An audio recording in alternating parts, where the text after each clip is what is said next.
አሁን ለግሸን ማርያም ስለምኑት ምን ጎሏት ነው በየአመቱ የሚገባው ታቦት መስቀሉ ከወጣ በኋላ የሚለመነው ታቦት ቆሞ የሚለመነው ቀነስ ነው መቁጠር ያለብን ብዙ ጊዜ እንዲህ አይነት አስተያየት ስንሰጥ ካለብኝ ዳ እንዳይቀነስ የእግዚአብሔርን ገንዘብ እንዳል ያ ቦታ የመስቀሉ ማረፊያ ከመሆኑ አስቀድሞ በብዙ ሰዎች አይታወቅም በነገስታትም አይታወቅም በጥበብ እግዚአብሔር ተሰውሮ የሚኖር ቦታ ነው ባይኖር ኖሮ መስቀልን በመስቀለኛ ቦታ ላይ ያስቀምጥ አይላቸውም ነበር አንዳንዶቹ ሙሉ መስቀል ነው የገባው የሚል ሐሳብ ያላቸው አሉ አንዳንዱ ግማደ መስቀሉ ነው ግማሹ ነው የቀኝ እጁ ያረፈበት የሚሉ አሉ እኛ ሮማውያን ይወሰዱት የክርስቶስ ራሱ ካረፈበት በላይ ኢየሱስ ናዝራዊ ንጉሥ አይሁድ ተብሎ የተጻፈበትን እንደወሰዱ ምን ጎሏት ነው በየአመቱ የሚገባው ታቦት መስቀሉ ከወጣ በኋላ የሚለመነው ታቦት ቆሞ የሚለመነው ነፍሳቸውን ይማር በረታቸው ይድረሰን አባ መፍቀሬ እንኳን የሚያሳብሩት በቢሊየን ደረጃ ነው በሚሊየን ደረጃ ነው ይሄ ጉዳይ ይላሉ የግብጽና የኢትዮጵያ ጥል ክርክር ያባይ ብቻ አይደለም የመስቀሉም ጉዳይ ነው እርሶ ደግሞ የዚህ ህንጻው አሰሪ ኮሚቴ ዋና ጻፊ ነውና ምንድነው የተቸገረው ችግር ገለጥ አድርገው ነገሩን እስቲ ግሸን ደብረ ከርቤ ደግሞ ደብረ ነገስት የሚለውን ስም ያገኘችው የነገስታት ልጆች እየሄዱ ስርዓተ ንግስናን ጭምር የሚል ከሰሞኑ በዚህ በቋንቋይነሽ ሚዲያ ላይ ታላቅ የገቢ ማሰባሰቢያ መርሃ ግብር ነበር ክብር አለን እዛ ቦታ ሄደው ሲያስተምሩ ሲያሳብሩ የነበሩ አንድ ሳምንት ሙሉ ግሸን ደብረ ከርቤ እነዚህ ሁሉ ወንድሞችና እህቶች ሄደው ህይወታቸውን የሰጡት ገንዘብ መስጠት ቀላል ነው የግሸን ማርያም ጣራ ላይ ነው የምገኘው በዚህ ሰዓት የግሸን ማርያም ጣራ አፍሷል ይዛለውን ቤት የሚያከራየው ክፍል ወይ ደግሞ ሲሸጣ እናቃለን ቤቶች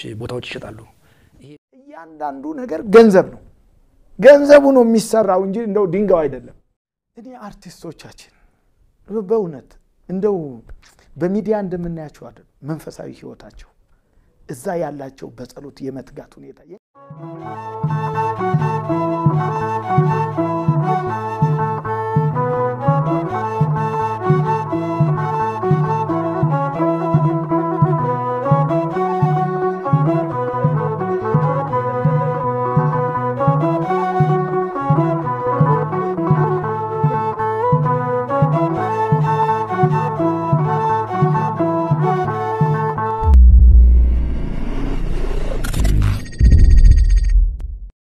በስመ አብ ወወልድ ወመንፈስ ቅዱስ አሐዱ አምላክ አሜን በመላው ዓለም የምትገኙ ኦርቶዶክሳውያን ያላችሁበት ሰላም እግዚአብሔር ይድረሳችሁ ዛሬ እንደ እግዚአብሔር ፈቃድ የሰሞኑ ውይይት ይዘን እንቀርባለን ዛሬ ከኔ ጋር ለውይይት የቀረቡት የተከበሩ መምህር በላይ ወርቁ በቅዱስ ሥላሴ መንፈሳዊ ኮሌጅ መምህርና የደብረ ጽጌ ቅዱስ ዑራኤል ቤተክርስቲያን ሰባኪ ወንጌል እንዲሁም የግሸን ደብረ ከርቤ ቅድስት ማርያም ቤተክርስቲያን የህንጻ አድሳት ኮሚቴ ዋና ጻፊ ናቸው በሰሞኑ ስለ ደብረ ከርቤ ግሸን ማርያም ቤተክርስቲያን የገንዘብ ማሰባሰብና የህንጻ ስራ መጀመሩን በተለያየ ሚዲያ ሰምተናል በዛ ጉዳይ አንዳንድ ጥያቄዎችን እንጠይቃቸዋለን ወንድማችን መምህር በላይ እንኳን ይህን ጥሪያችንን አክብረው ስለመጡ በእግዚአብሔር ስም እናመሰግናለን እንኳን ደህና መጡልን እንኳን ደህና ቆያችሁ እኔም በጣም አመሰግናለሁ እድሉን ስለሰጠን ታላቂቷ የግማደ መስቀሉ ማረፊያና የናችን የቅድስት ድንግል ማርያም ጽላት ያለባት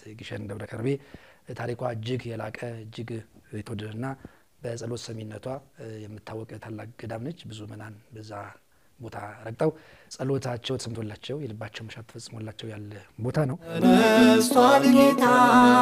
ያችን የብርሃን ሌሊት የትንሳኤዋን ቀን እግዚአብሔር በሰላምና በጤና አድርሶን ያሳየን ይያል እነሆ ኤል አኮቴትና ቋንቋይነሽ ሚዲያ በጋራ በመሆን ያዘጋጀነው የኢየሩሳሌም ጉዞ ካሰብነው በላይ በርካታ ሰዎች 120 ቤተሰቦች ሆነን በዛች ቦታ ላይ ለማክበር ተዘጋጅተናል እግዚአብሔር ስሙ የተመሰገነ ይሁን እንግዲህ ከሄርና ይቀር እንደባለፈው ልክ እንደ ልደቱ በልደቱ ስንሄድ የብራናውን ታምረ ማርያምን እናንተ በላካችሁት ክርስትና ስማችሁን አጽፈን ብራናውን ታምረ ማርያም ቤተልሔም የልደቱ ጊዜ ወስደን እንዳስረከብን ሁሉ አሁን ደግሞ በጎልጎታ በቀራኒዮ ባሉት የኛው ገዳማት ለአባታችን መድኃኔ ዓለምና ለቅዱስ ሚካኤል ሁለት የብራና መጽሐፍትን ይዘን ለመሄድ አስበናል ድርሳነ ሚካኤልና ድርሳነ መድኃኔ ዓለም አሁን በብራናው ላይ ክርስትና ስማችሁ ተጽፎ በዚያች በቅድስት ሀገር ያውም ደግሞ በስቅለቱና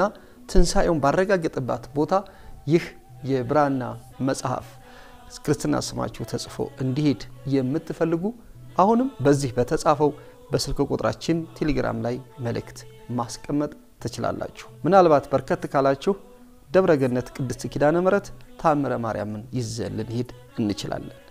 መልካም በዓል።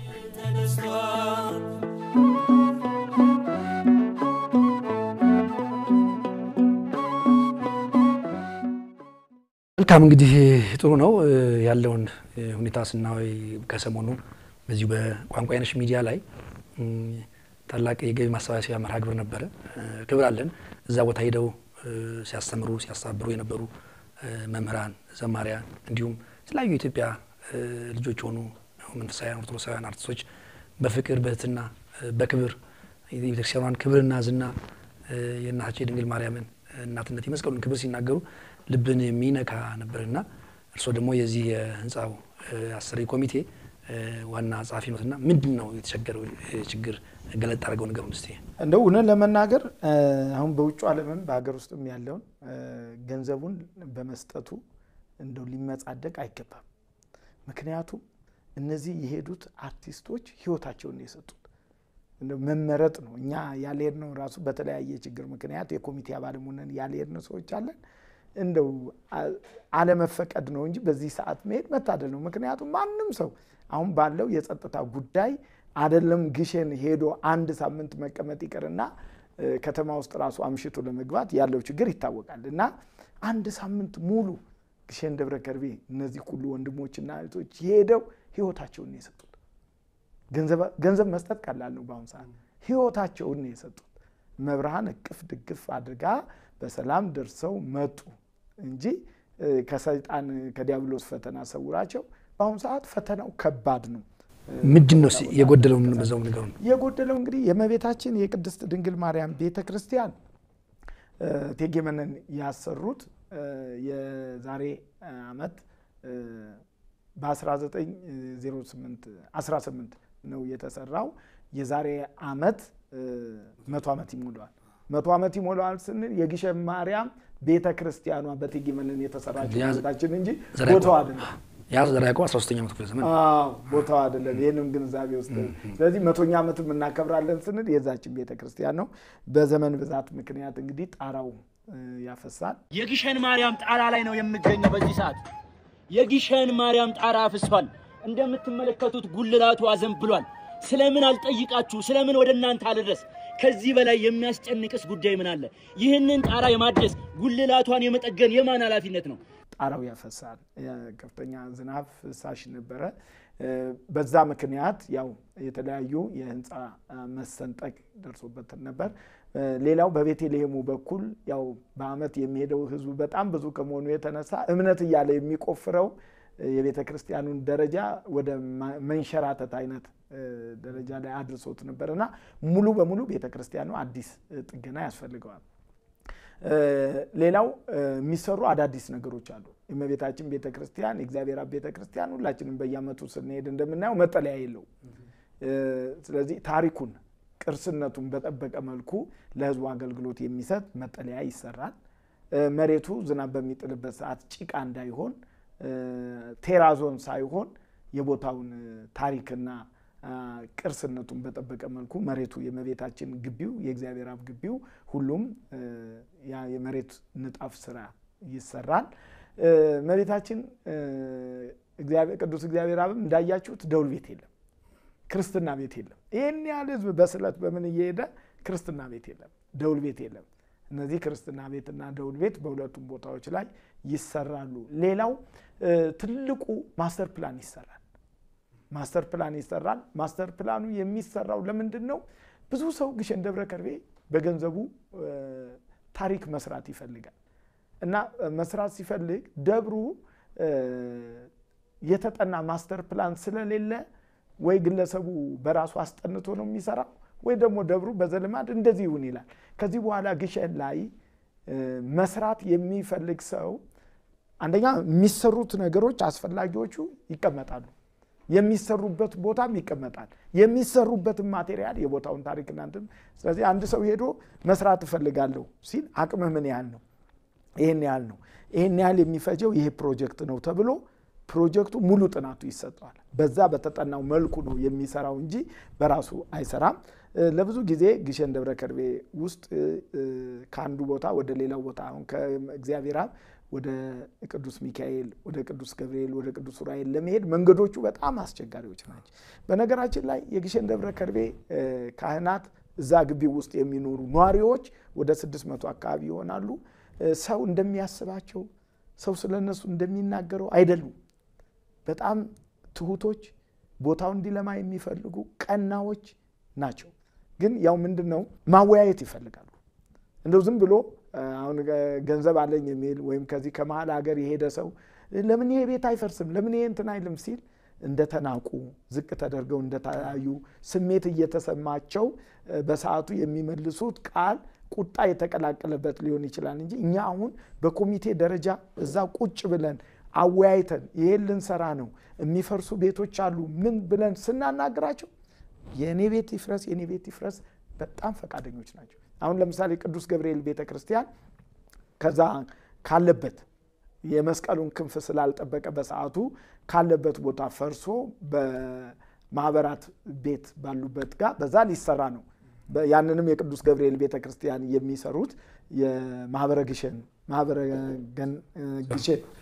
ማህበረ ገነቶች ናቸው ሙሉውን ወጪ ችለው የሚሰሩትና በቦታው ላይ ቤት ነበር ቤተክርስቲያኑ ያለ ምንም ችግር ነው አሁን ቦታው ቤቱ ግምት ተሰጥቶት ሌላ ቦታ ላይ መስራት የሚችልበት እድል ተመቻችቶለት ሲፈርስ ያለ ምንም ችግር ነው ማህበረ ጽዮኖች በቅዱስ ሚካኤል አዲስ በተሰራው ቤተክርስቲያን ጀርባ የመሰረት ድንጋይ ተጥሏል ያብነት ትምህርት ቤት ሊሰሩ ማህበረ ጽዮኖች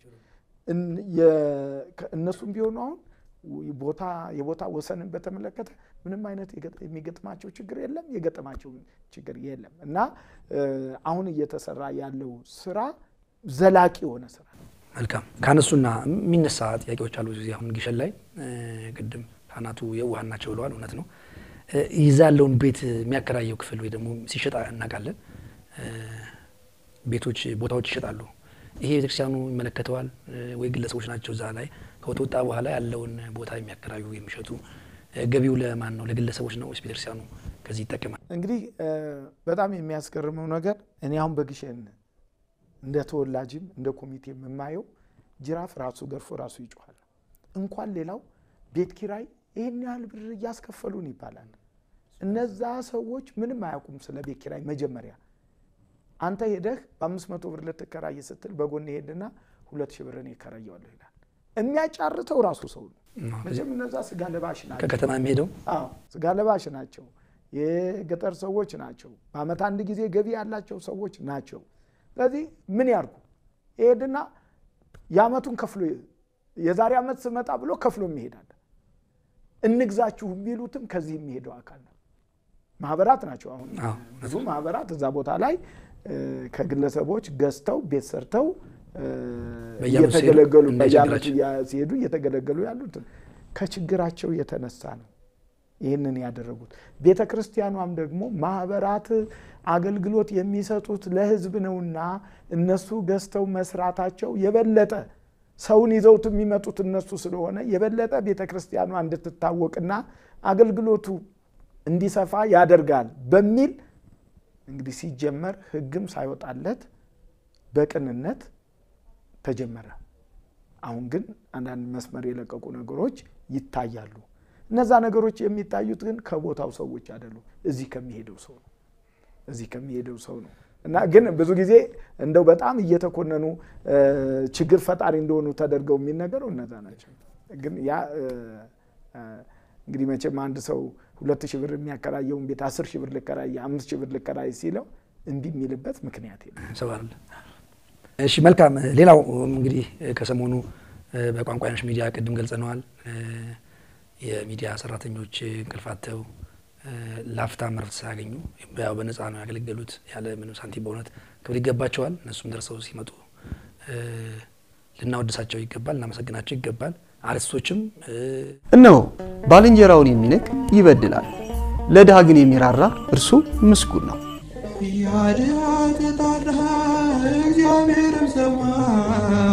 ውድ የቋንቋ አይነሽ ሚዲያ ቤተሰቦች ከዚህ በፊት እኛ ወደ እናንተ ያስተጋባን በእናንተ ልግስና ብዙ መልካም ነገሮች ተሰርተዋል። በርካታ ወገኖች እንባን አብሳችኋል። ከጎዳና ላይ ተነስተው ቤት ተከራይተው እንዲኖሩ አድርጋችኋል። መብላት ያልቻሉትን በልተው እንዲያድሩ ምክንያት ሆናችኋል። አሁንም ይሄንን ጾምና ትንሳኤን ምክንያት በማድረግ ከወዲሁ በጣም ብዙ በርካታ ወገኖች አሁንም በጎዳና ላይ ያሉ ቤት ከቤታቸው ወጥተው ቤት የሌላቸው እጃቸውን ለልመና የዘረጉ ብዙ ነጭ የለበሱ ወገኖች አሉ። ያንን የልግስና እጃቸውን እንድትዘረጉ ዛሬም ወደ እናንተ እናሳስባለን። ለድሆች እጆቻችንን እንዘርጋ። ከዚህ በታች በምትመለከቱት የስልክ አድራሻና አካውንት አስገቡ። መልሰን ያስገባችሁትን እንገልጻለን፣ እናሳያለን። እሺ ያመሰግናለሁ። እግዚአብሔር ይስጥ፣ ጤናህን መድኃኒዓለም ይስጥ። አሜን። አስተዋሽ አርክ መድኃኒዓለም። ኧረ አይገባም። እኔም ጉልበት በስመ አብ ወወልድ እግዚአብሔር ይስጥ። ስላሴ እኔ አይደለሁም እኮ ስላሴ ዋጋ የምታደርጉት መልካም ነገር ሁሉ በሰማይ አምላክ በእግዚአብሔር ስም ምስጋናችን እናቀርባለን። ያው በነፃ ነው ያገለገሉት ያለ ምንም ሳንቲም በእውነት ክብር ይገባቸዋል። እነሱም ደርሰው ሲመጡ ልናወድሳቸው ይገባል፣ እናመሰግናቸው ይገባል። አርቲስቶችም እንዲሁ መምህራንም ዘማሪዎችም ሁሉ ኮሜንት እናይ ነበርና ይሄ መርሃ ግብር ታለፈና ብዙ ወቀሳ ነበር። አሁን ለግሸን ማርያም ስለመኑት ምን ጎሏት ነው በየአመቱ የሚገባው ታቦት መስቀሉ ከወጣ በኋላ የሚለመነው ታቦት ቆሞ የሚለመነው ነፍሳቸውን ማር ብረታቸው ይደርሰን አባ መፍቀሬ እንኳን የሚያሳብሩት በቢሊየን ደረጃ ነው፣ በሚሊየን ደረጃ ነው። ይሄ ጉዳይ ሆን ተብሎ ቤተክርስቲያኒቱ የሰራችው ቁማር ነው አይነት ነገር አይተናልና እዚህ ላይቭ ላይ እርሶ ስለዚህ ጉዳይ ወይም ስለ አስተያየቱ ምን ይላሉ? ያው እንግዲህ ማህበራዊ ሚዲያ ጥቅምም አለው ጉዳትም አለው። ጥቅሙ ምንድነው? የበጎ ሰዎች፣ የህጋውያን ሰዎች፣ የመንፈሳውያን ሰዎች መልእክት ይተላለፍበታል። ጉዳቱ ደግሞ ህገወጦች እንደፈለጉ ይሆንበታል። አሁን ዛሬ 1 ሚሊዮን ብር ምንም አይገዛም ያየነው ነው። እና የግሸን ደብረ ከርቤን ቤተክርስቲያን ለማደስ አዲስ አበባ እየታደሱ ያሉ እነ ቅድስት ሥላሴ ካቴድራል እነ ደብረ አሚን ተክለ ሃይማኖት ከዚሁ ከመርካቶ እቃ ተገዝቶ እንኳን ለሚታደሱት ምን ያህል ሚሊዮን ብር በመቶ እና ከዛ በላይ በሆነ ሚሊዮን ብር ወጪ እየወጣ እንደሆነ እናያለን። ይሄ የብሩን ዋጋ ማጣት ነው። ግሸን ደግሞ ግሸን ላይ ምንም የለም። ውሃው ሳይቀር ከተለያየን በቦት ተቀርቶ ነው የሚሄደው። ሲሚንቶ ከዚህ ነው የሚሄደው፣ ቀለሙ ከዚህ ነው የሚሄደው፣ ሰራተኛ ከዚህ ነው የሚሄደው። እያንዳንዱ ነገር ገንዘብ ነው። ገንዘቡ ነው የሚሰራው እንጂ እንደው ድንጋው አይደለም። ገንዘቡ ነው የሚሰራው። ትልልቅ ቦታዎች ወጫቸውም ትልቅ ነው። ወጫቸውም ትልቅ ነው እና ግሸን ደብረ ከርቤ ምን ጎሏት ነው ለሚለው ነገር አንደኛ እኛ በረከት ስለጎደለብን ነው። ግሸን እውነት ነው አንዱን ሀብታም አስነስታ ድንግል ማርያም አይደለም ቤቷን መንገዱንም ማሰራት ትችል ነበር። እያሰራችም ነው ደግሞ አሁን የጦርነት ቀጠና ሆኖ እንኳን አካባቢው ከፍተኛ ጦርነት ያለበት ሆኖ ያለ የገጠር መንገድ በኢትዮጵያ በፌደራል የመንገድ ስራ ድርጅት እስካሁን ድረስ የግሸን ማርያም መንገድ አልተቋረጠም። በበጀትም አልተቋረጠም፣ በስራም አልተቋረጠም፣ በጦርነት መሃል እንኳን አልተቋረጠም። ይሄ የሷ ድንቅ ስራ ነው፣ ሌላ አይደለም። ሌላው ግን ማወቅ ያለብን ነገር እኔ ሁሉ ጊዜ እንደው ሳስተምረው ሳነበው የሚገርመኝ ነገር እቺ መበለቷ በሉቃስ ወንጌል ምዕራፍ 22 ላይ ጌታ ወንጌል ሲያስተምር አስተምሮ ከጨረሰ በኋላ ገንዘባቸውን ምድራዊ ምጽዋት ውስጥ የሚጨምሩትን ሰው ተመለከተ። አሁን ጌታ ምን ጎሎበት ነው ወንጌል አስተምሮ በሰላም ይሄዱ ያላላቸው? ለምንድነው ገንዘባቸውን ምድራዊ ምጽዋት ውስጥ? አሁን ስለ አንድ ስለ ግሸን ደብረ ከርቤ ከምናወራው እስኪ ስለ ጌታ እናውራ። ምን ጎሎበት? ምን አቶ 5 ንብስት አበርክቶ 12 ቅርጫት እንዲነሳ የሚያደርግ እሱ እንኳን አስተምሮ ሲጨርስ የወንጌል ፍሬ ነውና ምጽዋት የወንጌል ፍሬ ስለሆነ ፍሬውን ለማየት ገንዘባቸውን ወደ ምጽዋት የሚጨምሩትን ተመለከተ። እኛ ከ11 ከምናገኘው የኛ እንዳልሆነ መጽሐፍ ነግሮናል። ስለዚህ እዳ አለብን። እዳን እንደመቀነስ ነው መቁጠር ያለብን። ብዙ ጊዜ እንዲህ አይነት አስተያየት ስንሰጥ ካለብኝ እዳ እንዳይቀነስ የእግዚአብሔርን ገንዘብ እንዳልሰጥ እንዳልባረክ ጠላት ዲያብሎስ አንደበቴንም እጄንም ሁሉንም እየተጠቀመበት ነው ብለን እኛ ራሳችንን ልንገስጽ ያስፈልጋል። ምክንያቱም ይሄ ፈተና መች ሰተን የእግዚአብሔርን ገንዘብ መች ሰተን ለግሸን ብቻ አይደለም በየቤተ ክርስቲያኑ ሲለመናውን እንደ ኦርቶዶክስ ከልመና የምትወጣው መቼ ነው? እኛ ከዕዳ ነፃ ስንሆን ነውና እመቤታችን ቅድስት ድንግል ማርያም ግሸን ደብረ ከርቤ ቀደም ብዬ እንደተናገርኩት ከደመወዝ ያለፈ ነገር የላትም። ከዕለት ጉርስ ያለፈ ነገር የላትም። ደግሞ ያም ሆኖ እኛ በረከትና ገይዘን እግዚአብሔር በዘመናችን ይሄንን ስላመጣልን የሚሰጥ በልግስና ይስጥ ነውና ደስ ብሎን ለመባረክ ነው ማድረግ ያለብን። በጣም ጥሩ ነው መምህር፣ እግዚአብሔር ይስጥልን። ያለው ሁኔታ ያው ነቃፊም ሁሌ ምስጋና አንጠብቅም፣ ነቅፋም ይኖራል። የነበረው ሁኔታ ስንመለከተው መላው ዓለም የተሳተፈበት ነው። የኦርቶዶክሳውያን ወጣቶች ደግሞ አርቲስቶቹ፣ መምህራኑ፣ ዘማሪያኑ በፍቅር ያገለግሉበት እንደነበረ አይተናል። እጅግ ደስ የሚያሰኝ ለበጎ ስራ መትጋት ነውና ምናልባት አሁንም እዚህ ላይ ማነሳው አንድ ፕሮጀክት ቢቀረጽ ወደፊትም ለቤተክርስቲያኗ የሚረዳ ነገር ታስቧል ወይ? እንግዲህ እንደ ኮሚቴ ህንጻ መስራት ነው ከ100ኛ ዓመት ጋር ወይስ ካህናቱን ያብነት ተማሪዎቹን ሊያኖር የሚችል ወይ ደግሞ ሊያቋቁም የሚችል የሆነ የታሰበ ነገር ካለ እሱ ይነግሩን። በነገራችን ላይ አዲስ አበባ፣ ደሴ እና ውጫሌ አሁን ያሉት ነገር ለመስራት ታቅዷል። እንግዲህ እንደ ፈተናም ሆነ ይሁን ወይም ደግሞ በተገቢ ሁኔታ መልእክቱ አለመተላለፉ ይሁን ወይም በሰዓቱ መቄዶንያን ጨምሮ ብዙ የገቢ ማሰባሰቢያዎች ስለሚደረጉም ይሁን የሚታሰበውን ያህል ለግሸን አልተደረገም። አሁን በአሁኑ ዙር እስከ 300 ሚሊዮን ነበር የምንጠብቀው። ያውም ደግሞ 3 ሚሊዮን የድንግል ማርያም ወዳጅ ቢኖር 100 ብር በመላው ዓለም 3 ሚሊዮን ቢኖር እንግዲህ የኢትዮጵያ ሕዝብ ስንት ነው?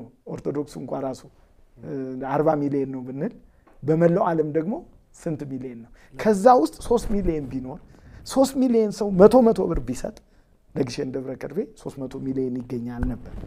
አሁን ወደ 100 ሚሊዮን አካባቢ ነው የተገኘው። መጥፎ አይደለም እና አሁን ባለፈው ለምነው ደግሞ ድጋሚ መጡ እንዳይባል ይሄ ግንዛቤ ውስጥ ሊገባ ያስፈልጋል፣ ታሳቢ ሊሆን ያስፈልጋል። እንደነዚህ አይነት ቦታዎች መሰረታዊ የሆነ ችግሩን የሚቀርፍ ስራ ካልተሰራ ያዳግማል ወደፊት ቦታውን ካህናቱንም ታሪኩንም ምኑንም የማጣቱ እዛ ቦታ ላይ ያሉ ምእመናን ካህናት ሊመሰገኑ ይገባቸዋል። ግሸን አሁን ነው ስልክ የገባው፣ ግሸን አሁን ነው ውሃ የገባው፣ ግሸን አሁን ነው መብራት የገባው፣ ግሸን አሁን 20-30 ዓመት ቢሆን ነው መንገድ ከገባ። እዛ ቦታ ላይ ያሉ ካህናት እድሜ ልካቸውን ውሃ አንድ ጀሪካን ውሃ እየገዙ እየጠጡ ግሸን የተቃጠለ ጧፍ እንኳን ጠፍቶ ያቀም ቅርስ እየጠበቁ ታሪክ እየጠበቁ ያሉ ናቸው። ስለዚህ ለዚህ ውለታቸው ደግሞ ቀጣዩን ዘመን እኛ ደግሞ ልንደርስላቸው ልንክሳቸው ይገባልና ምናልባት የኮሚቴውን ሐሳብ አላውቅም፣ ያው ውይይት ይኖረናል። ቀጣይ ከመስከረም 21 አስቀድሞ ወይም ከዛ በኋላ ሊሆን ይችላል የእመቤታችን ቅድስት ድንግል ማርያም ቤተክርስቲያን ታድሶ ማለቁንና የታቦቱን መመለስ የ100ኛ ዓመቱ ምርቃን ምክንያት አድርጎም ሊሆን ይችላል። እንግዲህ ኮሚቴው የሚያዘጋጀው ፕሮግራም ይኖራል። በዛ ፕሮግራም ድጋሚ መምጣት ድጋሚ መጠየቅ ሁኔታ ይኖራል። አልተሳተፈም፣ ለግሸን ሰው አልተሳተፈም። እንግዲህ ቅድም እንዳልኩት ጥያቄ ከያቅጣጫው በስቶበት ሊሆን ይችላል ወይ ደግሞ አለመስማት ሊሆን ይችላል። የራሱ የሆነ ምክንያት ይኖራል። ወደፊት ግን ለግሸን ደብረ ከርቤ 8121 የግሸን ደብረ ከርቤ አጭር የባንክ ቁጥር ነው። በአቢሲኒያም በንግድ ባንክም 8121 ብሎ ማስገባት ይቻላል። እስቲ ስለ ግሸን ደብረ ከርቤ ታሪክ አጠር አድርገው ይነግሩን። እሺ፣ አመሰግናለሁ። ያችን የብርሃን ሌሊት የትንሣኤዋን ቀን እግዚአብሔር በሰላምና በጤና አድርሶን ያሳየን እያሉ እነሆ ኤል አኮቴትና ቋንቋይነሽ ሚዲያ በጋራ በመሆን ያዘጋጀነው የኢየሩሳሌም ጉዞ ካሰብነው በላይ በርካታ ሰዎች 120 ቤተሰቦች ሆነን በዛች ቦታ ላይ ለማክበር ተዘጋጅተናል። እግዚአብሔር ስሙ የተመሰገነ ይሁን። እንግዲህ ከሄድን አይቀር እንደባለፈው ልክ እንደ ልደቱ በልደቱ ስንሄድ የብራናውን ታምረ ማርያምን እናንተ በላካችሁት ክርስትና ስማችሁን አጽፈን ብራናውን ታምረ ማርያም ቤተልሔም የልደቱ ጊዜ ወስደን እንዳስረከብን ሁሉ አሁን ደግሞ በጎልጎታ በቀራኒዮ ባሉት የኛው ገዳማት ለአባታችን መድኃኔዓለምና ለቅዱስ ሚካኤል 2 የብራና መጽሐፍትን ይዘን ለመሄድ አስበናል። ድርሳነ ሚካኤልና ድርሳነ መድኃኔዓለም። አሁን በብራናው ላይ ክርስትና ስማችሁ ተጽፎ በዚያች በቅድስት ሀገር ያውም ደግሞ በስቅለቱና ትንሳኤውን ባረጋገጠባት ቦታ ይህ የብራና መጽሐፍ ክርስትና ስማችሁ ተጽፎ እንዲሄድ የምትፈልጉ አሁንም በዚህ በተጻፈው በስልክ ቁጥራችን ቴሌግራም ላይ መልእክት ማስቀመጥ ትችላላችሁ። ምናልባት በርከት ካላችሁ ደብረገነት ቅድስት ኪዳነ ምሕረት ታምረ ማርያምን ይዘን ልንሄድ እንችላለን። መልካም በዓል።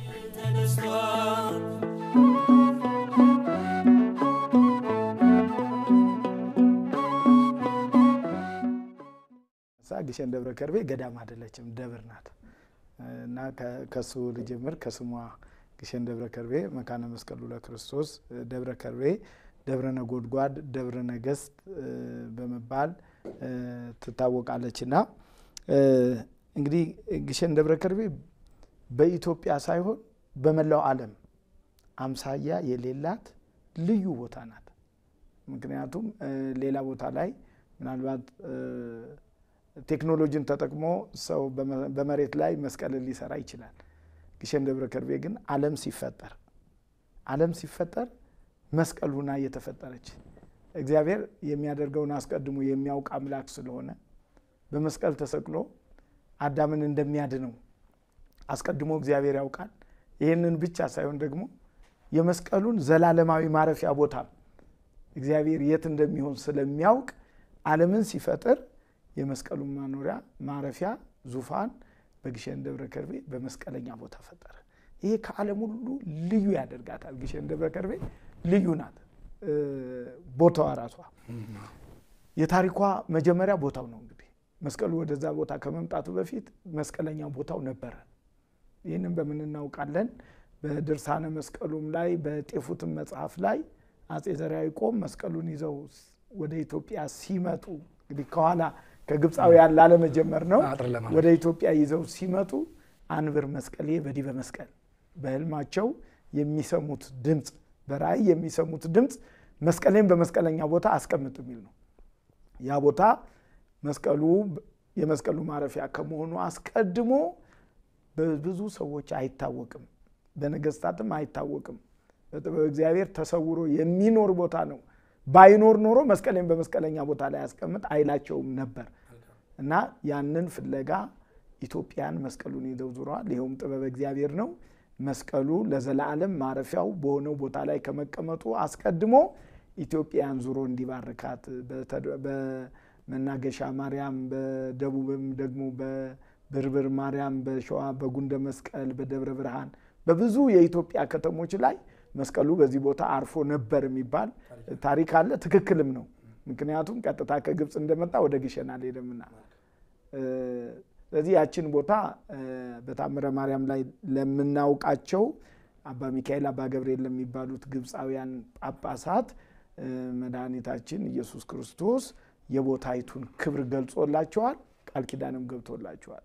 ይቺ ቦታ እንደተወለድኩባት እንደ ቤተልሔም፣ እንደተጠመቅኩባት እንደ ዮርዳኖስ፣ እንዳስተማርኩባት እንደ ደብረ ዘይት፣ እንደተሰቀልኩባት ብርሃነ መለኮቴ እንደገለጥኩባት እንደ ደብረ ታቦር፣ እንደተሰቀልኩባት እንደ ቀራንዮ፣ እንደተቀበርኩባት እንደ ጎልጎታ ዳግም ምጽአት እንደሚገለጥባት እንደ ደብረ ዘይት ትሁን ብሎ የቦታይቱን ክብር ገልጦላቸዋል። ክርስቶስ በተሰቀለ ጊዜ መልአኩ ቅዱስ ዑራኤል በጽዋ ብርሃን ይዞ ደሙን በዓለም ላይ ሲረጭ ልክ ገበሬ እህሉን የሚወቃበት አውድማውን እንደሚያለሰልስ በልዩ ልዩ ነገር ቀብቶ የተመቻቸ እንደሚያደርግ ልክ እንደዛ ደብረ ከርቤ ግን ሙሉ ተራራዋን በክርስቶስ ደም በመልአኩ ቅዱስ ዑራኤል ረጭቷታል። የመስቀሉ ልዩ ማረፊያ ቦታ ስለሆነ ዘመኑ ይታወቃል። መቼ ነው ታቦቱ እዛ የገባበት ዘመን? ያው በአጼ ዘርዓ ያዕቆብ ዘመነ መንግስት ነው። አጼ ዘርዓ ያዕቆብ ዘመነ መንግስት መስቀሉን ይዘው ሲመጡ በዛን ዘመን ነው።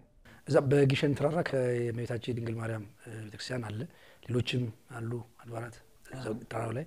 የማን ዋናው መስቀሉ ያረፈበት የቅዱስ እግዚአብሔር አብ ቤተክርስቲያን ነው። የተሰራውም በመስቀል ቅርጽ ነው። ቤተክርስቲያኑ የቅዱስ እግዚአብሔር አብ ቤተክርስቲያን ነው። አጼ ዘርዓ ያዕቆብ ያሰሩት ነው። የአጼ ዘርዓ ያዕቆብ ባለቤት እሌኒ ያሰሩት ደግሞ የእመቤታችን ቤተክርስቲያን ነው። ከዛ በኋላ የእመቤታችን ቤተክርስቲያን ብዙ ጊዜ መታደስ ደርሶ አሁን እቴጌ መነን ያሰሩት ቤተክርስቲያን 100 ዓመት ሊሞላው 1 ዓመት ይቀረዋል እና የእመቤታችን ቤተክርስቲያን አለ። ታላቁ ጻድቅ ኢትዮጵያዊው ብፁዕ አቡነ ሚካኤል ደግሞ መምህር ገሪማ ዛ ቦታ ትልቁ መታወቂያቸው ነው። አጽማቸው የሚያረፈው በቅዱስ እግዚአብሔር አብ ቤተክርስቲያን ውስጥ ነው። እሳቸው ደግሞ በአንዱ ክንፍ በኩል የቅዱስ ሚካኤልን ቤተክርስቲያን አሰርተዋል። አንድ ከአዲስ አበባ የሄዱ ባለሀብት የቅዱስ ገብርኤልን ቤተክርስቲያን አሰርተዋል። እንደገና የቅዱስ ዑራኤል ቤተክርስቲያን አለ። አሁን ደግሞ የቅዱስ ሩፋኤል ቤተክርስቲያን መግቢያ በር ላይ ለመሰራት የመሰረት ድንጋይ ተጥሏል። እንግዲህ መላእክቱ አራቱን ክንፍ የመስቀሉን አራቱን ማዕዘን ይዘው የሚሰሩ ሲሆን እመቤታችንና ቅዱስ እግዚአብሔር በመሃል ግሩም ነው። እስቲ ንግሳቸውን አሁን እመቤታችን ሰው ብዙ የሚያውቀው መስከረም 21 ቀን ነው የሚያከብረውና ብዙሃን ማርያም ይባላል። ሚካኤል በሌላ ጊዜ አለ? አዎ በቀደመው ዘመን መንገዱ አስቸጋሪ ከመሆኑ የተነሳና ያው እውቅናውም ግሸን ሲባል መስከረም ብቻ ስለሚታወቅ ሰው ብዙ አይሄድም እንጂ መስከረም 21 ቀን እንደሚከበረው ሁሉ የእመቤታችን ያው ጥምቀት ይከበራል። በተለይ ጥር 13 ቀን ቅዱስ እግዚአብሔር አብ በተለየ መልኩ ይከበራል ከጥምቀት ቀጥሎ በ13 እሱ በጣም ልዩ ነው። በቃ በአካባቢው በቃና ዘገሊላ ማግስት እግዚአብሔር አብና በአካባቢው ያለው ገበሬው በአጠቃላይ መጥቶ የሚያከብረው ልዩ በዓል ነው። ጥር 21 ቀን አስተርዮ ማርያም ይከበራል። መጋቢት 10 ቅዱስ መስቀል ይከበራል።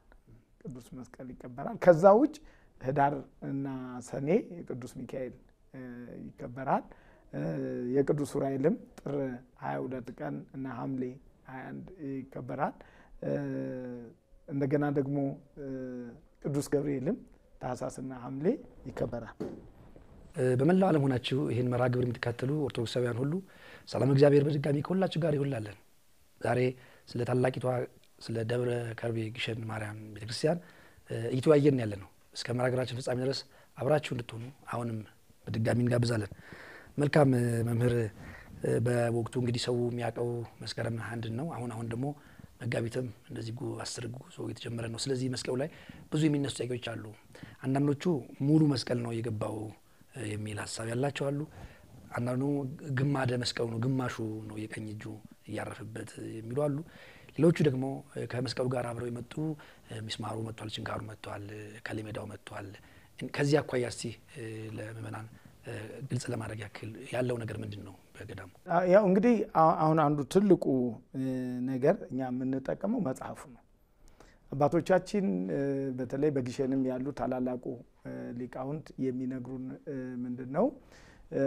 ቅድስት እሌኒ መስቀሉን ለአራት እንደተከፋፈለ ነው የሚናገረው። ግን በሚከፈልበት ሰዓት መስቀሉን ላለመቁረጥ የክርስቶስ አካል ያረፈበትን ላለመቁረጥ አንደኛ ሮማውያን የወሰዱት የክርስቶስ ራሱ ካረፈበት በላይ ኢየሱስ ናዝራዊ ንጉሥ አይሁድ ተብሎ የተጻፈበትን እንደወሰዱ እንደገና ደግሞ ከእግሩ በታች ወደ መሬት እንዲገባ የተጨመረውን እንግዲህ ከአካሉ ካረፈበት ውጭ በአራቱ ማዕዘን የተቀጠለ ቅጥያ አለ። አንደኛ እንዲከብደው ብለው፣ ሁለተኛ ደግሞ ወደ መሬት የተቀበረውና ከላይ ኢየሱስ ናዝራዊ ያ ነው ለሌሎች አገሮች የተከፋፈለው እንጂ ሙሉ መስቀሉ ነው ወደ ኢትዮጵያ የመጣው የሚሉ አባቶች አሉ። አሁን ታሪክ እንግዲህ ምን ጊዜም ቢሆን ታሪክ ይሄ ነው ትክክለኛው ለማለት ይከብዳል። አንዳንዱ ታሪካችን በትውፊት ከትውልድ ወደ ትውልድ ስለሚተላለፍ በመጽሐፍም ደረጃ አንብር መስቀሌ በዲበ መስቀል መስቀሌን በመስቀለኛ ቦታ አስቀምጥ ነው የሚለው። ከዚህም አንፃር ሙሉ መስቀል ነው የሚለው ያስኬዳል። ሌላው ግን የመስቀሉ አካል እስከሆነ ድረስ የቀኝ ክንፉ ብቻ ነው የመጣው የቀኝ እጁ ያረፈበት ቢባልም እንኳን ለኛ መስቀል ነው መስቀሉ ነው እንጂ የመጣው የመስቀሉ ክፋይ አንልም። ምክንያቱም የቀኝ ክንፉ ቢሆንም እንኳን በረከቱ የሙሉ መስቀል ስለሆነ እና ከታሪክ አንፃር እንደዚህ የሚባል ሁለት አይነት አለ። ግን ግማደ መስቀሉ ግሸን ነው አሉ የሚል ከዘማሪያን የሰማነው ነው እንጂ በጽሁፍ ያለ በድርሳነ መስቀልም ላይ በጤፉትም ላይ ግማደ መስቀሉ የሚል የለም። ያው እኛ እንግዲህ በአገልግሎትም ስናድግ ግማደ መስቀሉ ግሸን ነው አሉ የሚለው ከዘማሪያን ነው የሰማነው። እነሱም እንኳን አሉ ነው አሉት እኮ። ያው እንግዲህ ታሪክ በጽሁፍ በተለያየ መልኩ ስለሚወራረስ ያው እንግዲህ በቃል ያገኙት ነው እንጂ በጽሁፍ በኢትዮጵያ ኦርቶዶክስ ተዋሕዶ ቤተክርስቲያን ታሪክ መጽሐፍ ብዙ አቡነ ጎርጎርዮስ በረከታቸው ይደርብን እሳቸው የጻፉት ላይ ለአራት መከፈሉና ለግብጽ የተሰጠውን ክፍያ የቀኙን ክንፍ ወደ ኢትዮጵያ እንደመጣ አድርገው ጽፈዋል። ለማንኛውም ግን ቅድም እንዳሉት መስቀሉ ጌታችን አካሉ ያረፈበት ለኛ ትልቅ በረከት የሚያሰጥ ነው። ምክንያቱም ልብሱን ነክታ እንደተፈወሰች ወንጌሉ ነግሮናል እና እርሱ አካሉ ያለፈበት ቦታ ለኛ የድነት የበረከት ነው። ዋናው ትልቁ ነገር መኖሩ መቀመጡ ብቻ ለኢትዮጵያ ክብር ነው። ኢትዮጵያን እግዚአብሔር ከወልዳት ትልቁ ሰጣ ጸጋ ማከል ማንኛውም በትኛውም ዓለም መስቀሉኛ ጋር ነው የሚል የለም። እስካሁን ኢትዮጵያ ብቻ ነች የክርስቶስ መስቀል ንጋል በላይ መጥሮና ሊልም አይችልም። ግብጻውያን እንኳን አይሉ። በነገራችን ላይ የግብጽና የኢትዮጵያ ጥል ክርክር የአባይ ብቻ አይደለም የመስቀሉም ጉዳይ ነው። ይጀምራል ከአባይ በኋላ የአባይ ብቻ ሳይሆን የመስቀሉም ጉዳይ ነው። እና ለመስቀሉ መምጣት ምክንያቱ አባይ ነው። ለአባይም እንትን መስቀሉ ምክንያት ነው። እዛ ግሸን ላይ እንግዲህ በሯ አንድ ነች መጨመር አይቻልም ወይ ከመሬት ጋር ማያያዝ አልተቻለም። ሁሉ ድፊያ ነው ሁሌ ስናይና እሱ ላይ የተሰራ ስራ የለም በመግቢያ ጉዳይ። ያው እንግዲህ ቀደም ባለው ጊዜ ይሄውም አልነበረም። አንዷም በጣም በገመድ የሚወጣበት ምን የሚልበት ነገር ነበር እና ያው እንግዲህ ቦታ ሲጠበቅ ከነ ታሪኩ ሲጠበቅ ደስ ይላል። አሁን ደብረ ዳሞን ለምሳሌ በገመድ ከመውጣት ይልቅ ሊፍት መስራት ይቻላል። ከባድ ሆኖ አይደለም። ለኢትዮጵያ ምዕመናን አንድ ባለጸጋ ሊሰራው የሚችለው ነው። በረከቱም ታሪኩም እኩል መጠበቅ ስላለበት ነው። የግሸን ደብረ ከርቤም እንግዲህ አንድ በር መሆኑ ከህዝቡ ብዛት ጋር መጨናነቅ እንደሚፈጥር ችግር እየፈጠረ እንደሆነ ይታሰባል። መፍትሄ ይታሰባል። መፍትሄው ግን አንዱን ሁለት ሶስት በማድረግ ሳይሆን ያንኑ ለተጓዡ አመችና ቀልጣፋ ሊሆን በሚያስችልበት መልኩ እየተጠና ነው።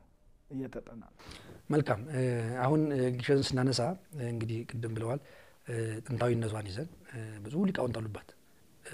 አሁን ገሪማ የነበሩባት ቦታ ነውና አሁን ድረስ አንዳንድ ጊዜ ከግሸን የመጣ ዲያቆን ነው ከግሸን የመጣ ካህን ነው ሲባል በአዲስ አበባ ክብር የሚሰጠው ነው በመላው ዓለም ቢዞር የግሸን ሊቃውንት ሲባል እና ሊቃውንት ያሉበት ቦታ ነበረ ጥንትም አሁንም አሉ። እውነት ነው። እንዴ ነው በአብነት ትምህርት ደረጃ ይህንን የሊቃውንቱን ቁጥር የመጨመር ቤተክርስቲያን ለመረከብ እንግዲህ በዛ አካባቢ ብዙ መኖሪያ ቤት የለም። አምባሰል ተራ ዙሪያውን ባለው ሁኔታ ላይ ብዙ ሰው አይኖርምና ያብነት ትምህርት አለው የተማሪ የሚተካበት ሊቃውንት እንደ ድሮ አሁን ይኖራሉ ወይ? እንደ እድል ሆኖ ልበል እንደ እድል ሆኖ እዛ አካባቢ ያሉ ገዳማትና አድባራት መሰረታቸው ትምህርት ቤት ነው። ሐይቅ ቅዱስ እስጢፋኖስንም ብንመለከት እና አፄ ይኩኖ አምላክ ሳይቀሩ ገብተው የተማሩበት ነው። ግሸን ደብረ ከርቤ ደግሞ ደብረ ነገስት የሚለውን ስም ያገኘችው የነገስታት ልጆች እየሄዱ ስርዓተ ንግስናን ጭምር የሚማሩባት ቦታ ትምህርት ቤት ነበረች። ከበረከት ቦታነቷ ውጭ ስርዓተ ንግስና ትምህርት የሚሰጥባትም ጭምር ነበረችና ደብረ ነገስት የተባለችው አንዱ ከዛም የተነሳ ነው። ስለዚህ አሁን በዛ እንደ ባህል ተይዞ አሁን አንደኛ በቦታው ላይ በቂ ያብነት ትምህርት አለ። በቂ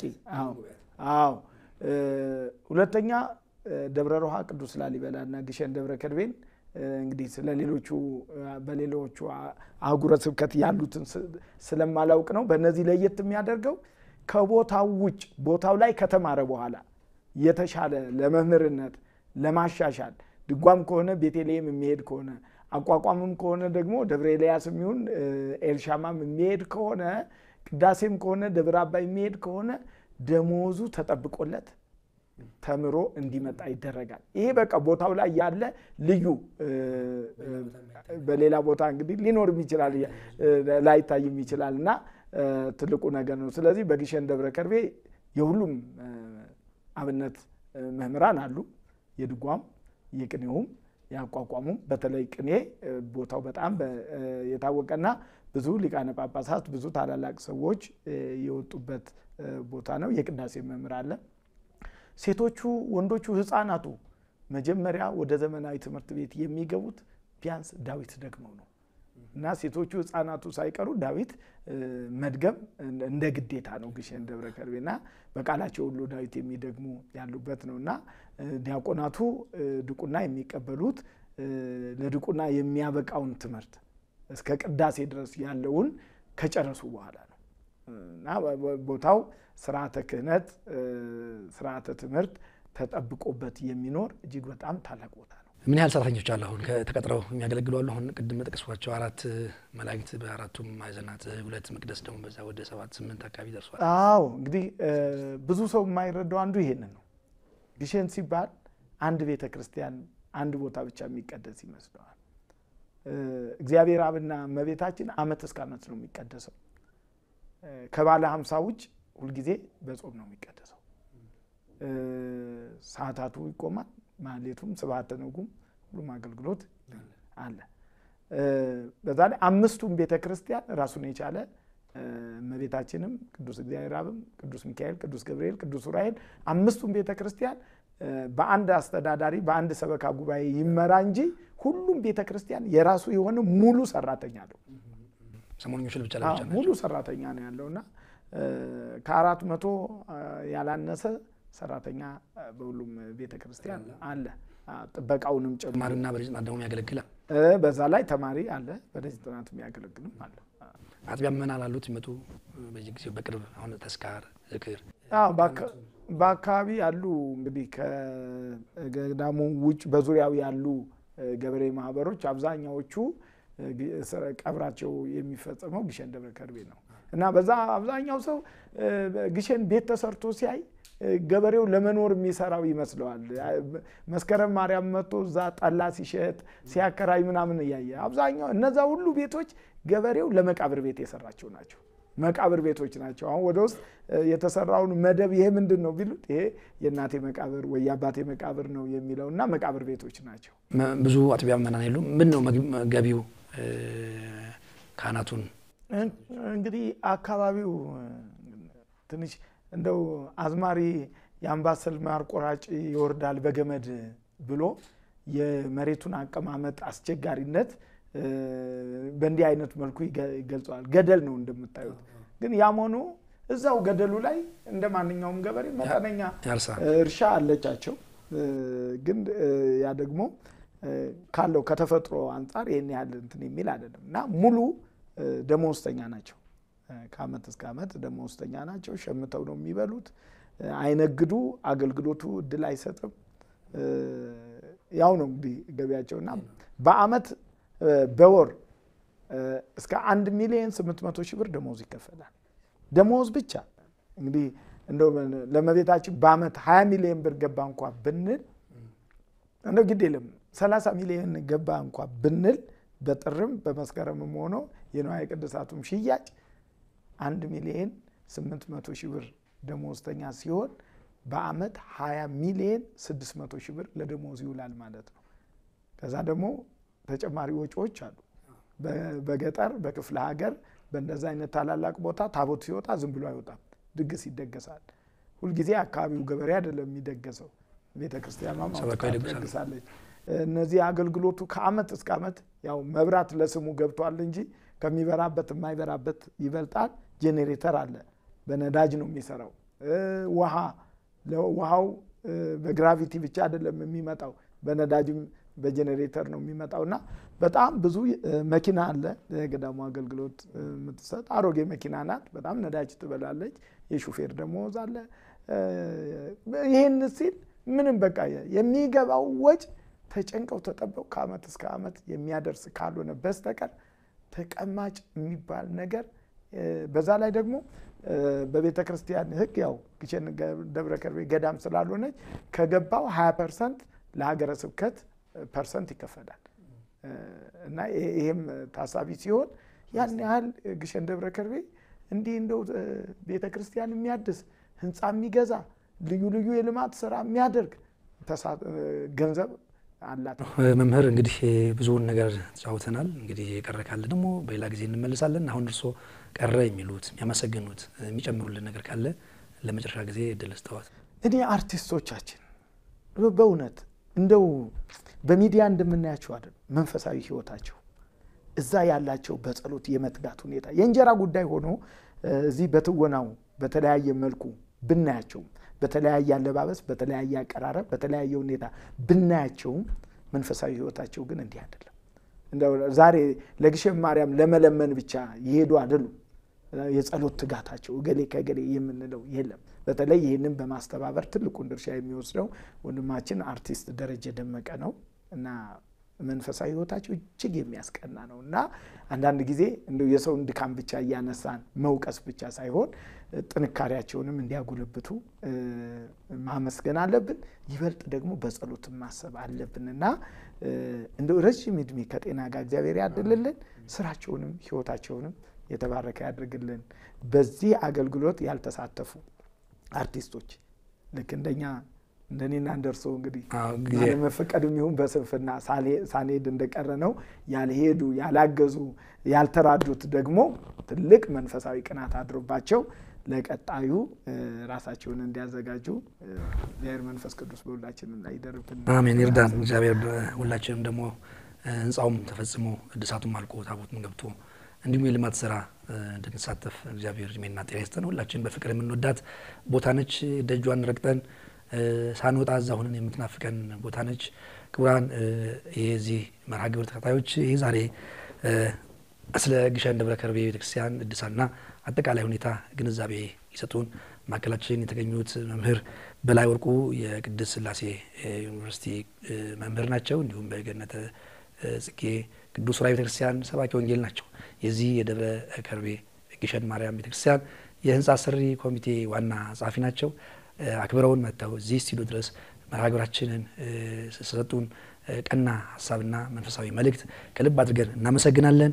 ይህ መርሃ ግብር በቋንቋይነሽ ሚዲያና በአውደ ኦርና ሚዲያ የሚታለፍ ስለሆነ ሁላችሁም የቋንቋይነሽ ሚዲያና የአውደ ኦርና ሚዲያ ቤተሰብ እንድትሆኑ ሰብስክራይብ እንድታደርጉ ሼርና ላይክ እያደረጋችሁ መንፈሳዊ አገልግሎታችንን እንድታበረታቱ በእግዚአብሔር ፍቅር እንጠይቃለን። እግዚአብሔር አምላካችን የሁላችንን ፍጻሜ ያሳምርልን።